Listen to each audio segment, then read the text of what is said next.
O, pinacheck ko naman sa mga contacts ko yung location ni Evelyn Maga sa Bulacan. So, ang sabi nila, wala raw nakatira sa bahay nung pinuntahan nila.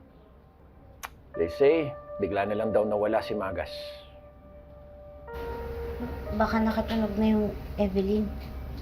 Baka may tumitimbre sa kanya. May pumuprotekta. Hindi naman imposible yun, di ba, attorney? Eira. And think about it.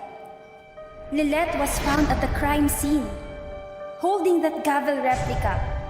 She was so bitter about being abandoned by Attorney Mayor. Tapos, hindi pa naging maganda yung trato sa kanya ng mama before. Haven't you ever thought?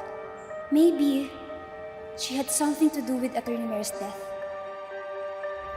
Eira, may problema ba? Huh? What? Huh? No. Nothing.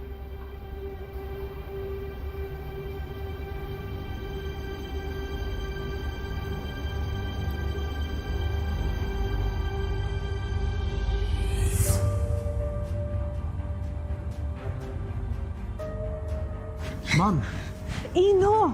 Huwag kang nagugulat ng ganyan. Ma'am, where have you been? Did you know you're all over social media? Everyone is convinced you're involved in Attorney Mayor's murder. Don't mind them. Itigil din niyang mga yan dahil wala naman silang mapapatunayan.